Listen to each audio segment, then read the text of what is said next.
Tere päevast! Minu nimi on Tanel Rõivas. Olen kinnisvara planeerimise magistriastme teise kursuse tudeng ja täna soovin teha teile väikese ülevaate sellise asutuse nagu Lincoln Institute of Land Policy tegevuse suundadest ja selle asutuse poolt välja antavatest publikatsioonidest. Liigume siis vaikselt edasi. Sissejuhatuses kõigepealt nii palju, et Lincolni maapoliitika instituut, nii nagu me seda siis otsetõlkes võiksime eesti keeles nimetada, on õppe- ja teadusasutus, mille põhilisteks uurimusvaldkondadeks on siis maakasutus ja regulatsioon ning maa maksustamine. Ma väga loodan, et sellest tööst ja sellest ettekandest on kasu nii mulle endale, kui ka veel rohkem võib-olla sellele töölugejale ja ka ettekande kuulajale tulevikuks, sest et tegemist on ikkagi asutusega, mille kaudu on võimalik siis saada olulist ja vajalikku informatsiooni ja materjale meie erialal ja kindlasti pakuvad uusi ideid maakasutuse ja maa maksustamise küsimustes. Lincolni maapoliitika instituudi üldine iseloomustus siis, et tegemist on USA's Cambridge'is resideeruv haridus- ja teaduslik institutsioon, mille põhilisteks uurimisvaldkondadeks on maakasutuse regulatsioon ja maa maksustamine, nii nagu juba mainitud sai. Institutsioon teostab uuringuid ja hinnanguid, viib läbi erialaseid konverentse ja koolitusi erinevatel maapoliitika ja maa maksustamisega seotud teemadel. Organisatsiooni põhiliseks infokanaliks on erinevad publikatsioonid, eelkõige siis erialased raamatud, artiklid, konverentside väljaanded, ajakirjad ja paljud neist on kusjuures tasuta allalaetavad selle sama institutsiooni kodulehel, mis on siis www.lincolninst.edu ja sinna siis kindlasti tasuks vaadata. Natukene üldist veel, et Lincolni maapoliitika instituudi ajalugu ulatub siis aastasse 1946, kui Clevelandi tööstusettevõtja ja investor John C. Lincoln asutas Lincolni fondi. Lincolni fondi eesmärgiks oli toetada teisi maaomandi ja maa kasutamisega seotud institutsioone. Aastal 1974 loodi siis selle Lincolni fondi põhjal Lincoln Institute of Land Policy nimeline õppeasutus. Põhiliselt siis Lincolni fondi läbi millest sai siis põhiline Lincolni fondi toetuste saaja ja ning partner. Instituut keskendus põhiliselt vara hindamisele ja maksustamisele, linna planeerimisele ja arendamisele, kinnisvara ökonoomikale ja ka omandiõigusele. Institutsioon on oma tööd muutnud palju rahvusvahelisemaks läbi erinevate programmide, nii algatati näiteks 1993. aastal Ladina-Ameerika ja Kariibi mere piirkonna programm ning 2003 aastal siis Hiina Rahvavabariigi programm.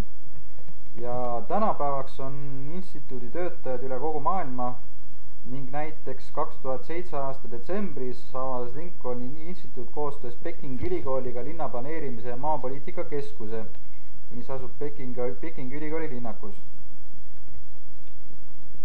Nii, natukene instituudi struktuurist, et institutsiooni tegevus on jaotatud 3 osakonna vahel. Need on siis linnaplaneerimise osakond, hindamise ja maksustamise osakond ja rahvusvaheliste uuringute osakond. Institutsiooni sisene töö on organiseeritud erinevate osakondade vahel, kuid asutuse järelevalve, tööprogrammi ja investeeringutega tegeleb 25-liikmeline direktoriaat. Ülevaade Lincolni maapoliitika instituudi erinevatest aspektidest, et institutsiooni kodulehekülg on väga hästi koostatud, esiteks. See annab selge ülevaate, millega tegeletakse ja info kättesaamine on tegelikult tehtud äärmiselt lihtsaks. Olemas on väljaannete ja publikatsioonide andmebaas, kust on siis võimalik kasutades otsingumootorit või teemavaldkonna abil lihtsalt leida huvipakkuvaid raamatuid ja artikleid. Igal osakonnal on eraldi vaheleht, kus on täpsemalt kirjas erinevate osakondade uurimusvaldkonnad ja väike siis seletus valdkonna kohta üldiselt. Ja lisaks on iga uurimusvaldkonna kohta väljastatud kirjandus samuti ühes kohas ära toodud, et lihtsustada siis info kättesaadavust.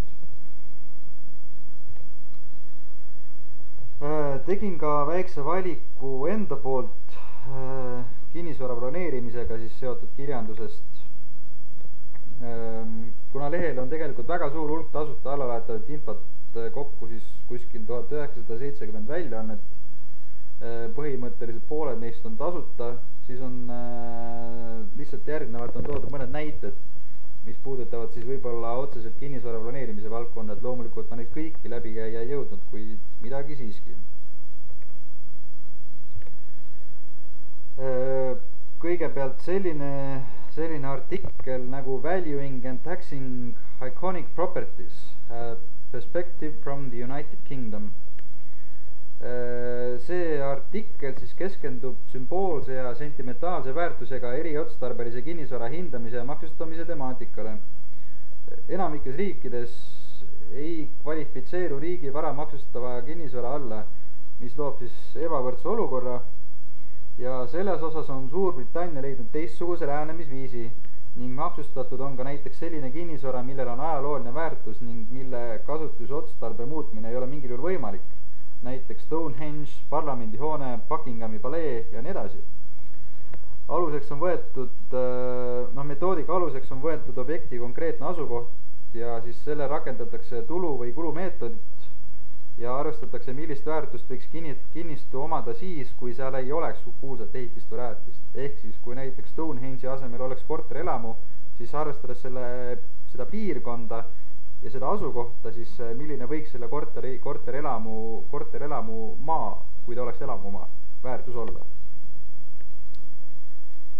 Aga lähme praegu edasi. Selle artiklit võivad siis kõik vaadata kindlasti ja soovitan ka, et väga huvitav lugemine oli.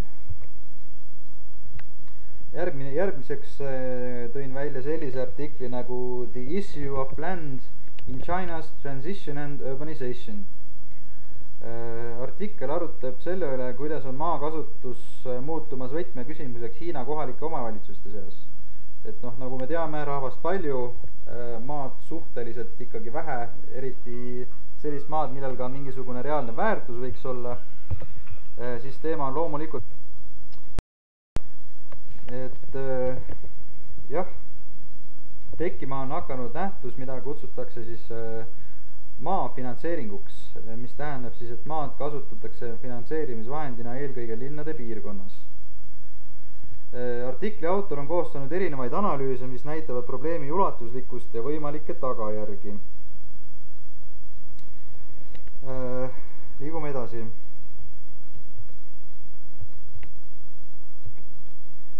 Järgmisena tõin välja sellise artikli nagu Options for Restructuring Detroit's Property Tax Preliminary Analysis.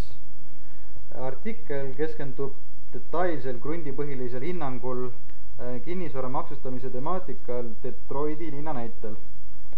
Väga palju viimasel ajal meedias ka kajastatud Detroiti linna probleemid, et paljudel põhjustel on Detroiti maksufond siis olulisel määral kahanenud, kuigi potentsiaalselt võiks maksudest saada tulu olla oluliseks finantsiliselt raskes seisus oleva linna rahastamise allikaks. Et see on üks võimalusi, mis võiks olla nagu linna päästmiseks. Artiklist tuuakse välja võimalikud tagajärjed erinevate maksusüsteemide rakendamise korral ja võimalikud positiivsed muudatused linna finantseerimiseks. Teine muudatuste eesmärk on tagada majanduse areng ja kinnisvara väärtuse pidev kasv. Järgmiseks ja viimaseks näiteks praegu tõin sellise väljaande nagu Access to Land and Building Permits. põhimõtteliselt räägib sellest, kuidas on tagatud maale ligipääs, sõltub väga palju maa kasutusviis ja ehitusõigus. Selles artiklis siis autor uuris empiiriliselt, kuidas on seotud ligipääs maale, seotud ehituslubadega, ajakuluga ja korruptsiooniga, kasutades riigi ja ettevõtte põhiseid karakteristikuid. Ning tihtipeale jäävad potentsiaalselt hea asukohaga maatükid kasutuseta just kehva ligipääsetavuse tõttu. Autor avastas mitmeid piirkondi, mis võiksid olla näiteks tööstuse raskuskeskme asukohaks, kuid on jäänud hoopis tühjalt seisma, sest ettevõttel läheks ligipääsu korraldamine liiga kulukaks. Tulemused näitavad, et piiratud ligipääsuga maade puhul on ehituslubade taotlemine olnud raskendatud ning see mõjutab tihtipeale otseselt piirkonna majanduslikku seisundit. Minu tänase ettekande kokkuvõtteks siis, et sain teada, et on olemas selline põnev institutsioon, kelle materjali lugedes sain palju huvitavat infot, mis arendab silmaringi, mida saab kasutada tulevates teaduslikes töödes. Kindlasti näiteks lõputöö koostamisel koht, kust on võimalik saada palju erinevaid artikleid ja huvitavat lugemist. Jah, et võib olla väga heaks infoallikaks teaduslike artiklite otsimiseks. Ja tänan tähelepanu eest, et sellega siis praegu minu poolt kõik. Nägemist!